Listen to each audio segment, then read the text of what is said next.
tal? Como en cada uno de los vídeos, en primer lugar, daros una cálida bienvenida al canal de CastorTech VE. Hoy quiero hablar un poquito sobre cómo es el comportamiento de los coches que tienen baterías LFP, basado en la experiencia que hemos tenido con nuestro Tesla Model 3 Standard Range, se llama normalmente, que es Model 3 normal, de tracción trasera RVD con 60 kilovatios de batería y con, en el caso de España, 169 caballos, en el caso de Suiza 325 caballos y digamos que con el modelo que tenía aún los sensores instalados. Me imagino que los coches que no tengan instalados los sensores tendrán menos consumo puesto que tienen menos cosas que ver, aunque en teoría el Tesla Vision también gastaría más o menos lo mismo durante la navegación, aunque Tesla Vision también está disponible en los coches anteriores. O sea, Tesla Vision utilizan todos los coches de Tesla para su piloto automático. En mi caso tengo piloto automático mejorado. Tenemos la función de Summon, que de vez en cuando funciona, de vez en cuando sí, de vez en cuando no. Según el país en el que residas, funcionan o no funcionan. Lo que no tenemos es el poder ver las cámaras live. Está prohibido en Suiza por culpa de lo que sería protección de datos. Tú no puedes grabar si no estás presente y tampoco puedes mirar si no estás presente. Entonces no puedes hacerlo. Pero como sabéis, las limitaciones de lo que sería la privacidad, cada país la interpreta de manera diferente. No vamos a entrar en políticas, vamos a entrar en lo que venimos a hablar de la batería, el LFP, el comportamiento del coche. Y una de las causas es si la degradación tiene que ver con los ciclos, si tiene que ver con los kilómetros que haces, si cuentas sobre todo el tiempo. Estas cosas las vamos a hablar en este vídeo y creo que es muy interesante. En primer lugar os voy a contar cuándo fue el estado de batería, cuándo tuvo el mayor rango y cuándo empezamos a notar que el rango lo empezábamos a perder. Bien. Deciros que el coche cuando lo dieron marcaba, cuando lo puse la primera vez a cargar, 439 kilómetros, pero yo hice cargas en supercargadores de Tesla hasta más o menos el cuarto o quinto mes de tener el coche. Hasta entonces no hemos utilizado prácticamente nunca el cargador de casa y más que nada porque me ponía muy nervioso porque no quería estar esperando tanto. Y toda la carga que hice fue en lo que sería cargas fuera de casa. En el cuarto mes fuimos a España y allí pues tuve que hacer por primera vez una carga lenta en un enchufe de Chuco y la verdad que me puso muy nervioso y lo vais a ver por qué. Bien, el coche tuvo con 667 kilómetros, cargaba 441,74 kilómetros. Esto se mantuvo así hasta más o menos los 4.000 primeros kilómetros, donde bajamos a 439 kilómetros. Yo no me puse nervioso porque la mayoría de los vídeos que estaba viendo en YouTube, la mayoría de los coches tenían 436 de marca inicial. Incluso cuando cogimos el coche tenía la marca inicial de 436 y subió a 440 kilómetros. Más o menos a partir de los 12.000 kilómetros, voy a poner un momentito para verlo en la tabla que tengo. A partir de los 12.000 kilómetros bajamos a 437 kilómetros. O sea, hicimos 12.000 kilómetros en los que teníamos entre 439 y 441 kilómetros. Con 12.000 kilómetros de repente ya empezamos a tener 437 y 436 kilómetros. Después, más o menos, cuando llegamos a los 20.000 kilómetros, teníamos 434 kilómetros de autonomía. Digamos que el coche tenía más o menos 6 meses cuando hicimos estos 20.000 kilómetros. Al día de hoy tiene 71.000.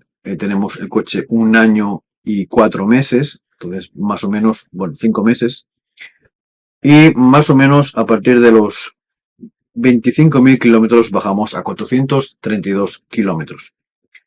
Después, al día de hoy, con 71.000 kilómetros, tenemos 422 kilómetros de autonomía, aunque he de decir que a partir de hoy tenemos 421. O sea, ayer, cuando me acosté, marcaba 422, hoy tiene 421. He de decir que lo peor que tuvo el coche fue cuando cargué en casa, en España, a cargadores Chucos.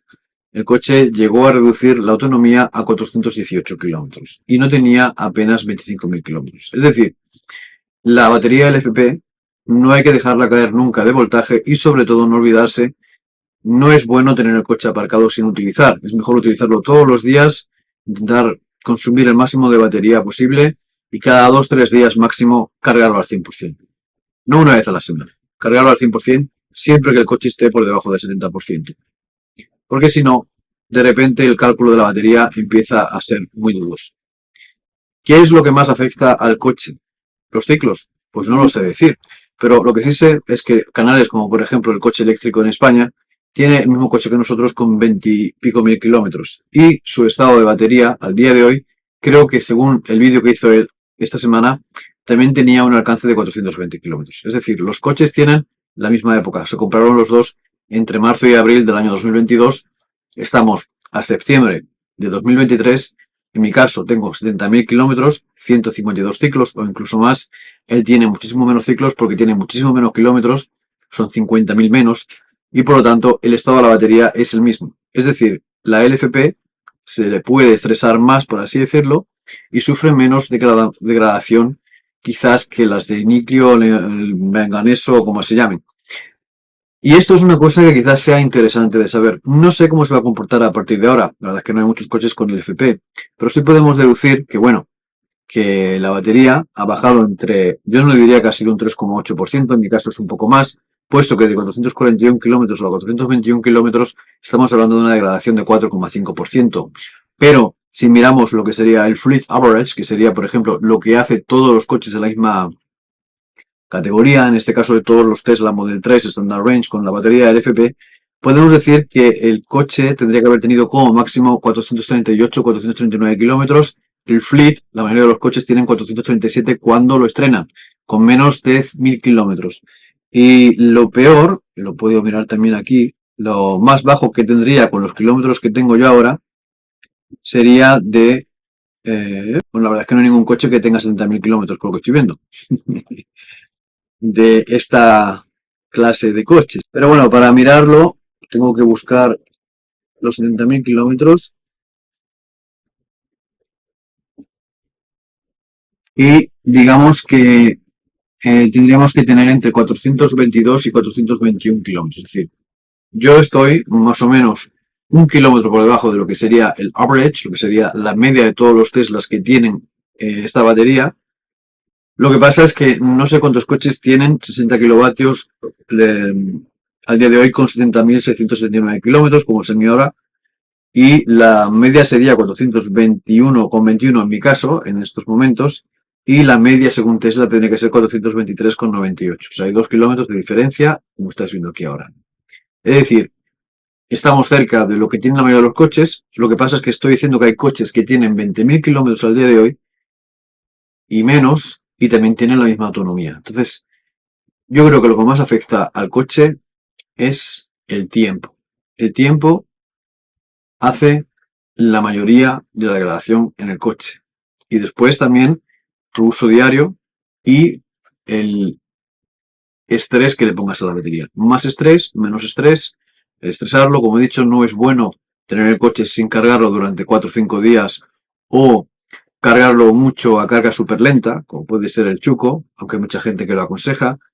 Y yo, por ejemplo, nuestro coche está acostumbrado a cargar siempre a 11 kilovatios en carga lenta. Y todo lo que sea diferente, lo que sería el resultado final, después de 2 o 3 días, vuelves a ver aumentada tu autonomía. Y si en cambio si haces esta clase de cargas miserables, por así decirlo, cargas que estresan mucho la batería porque tienen poca eficiencia, lo que hace es disminuirte la capacidad de la batería. Y es una cosa que quizás sea importante, el por qué utilizar cargadores en casa que estén homologados para que no nos estresen mucho la batería. Porque además el BMS trabaja menos. Entre que más trabaja el BMS, menos eficiencia tiene la carga y más estrés tienen las baterías. Y creo que estas son las cosas más importantes que he podido yo ver de las baterías LFP. Te diría que te suscribieras al canal, dieras un like si te ha gustado el vídeo. Y decirte que nos vemos aquí en Castortech V en un próximo vídeo. Gracias.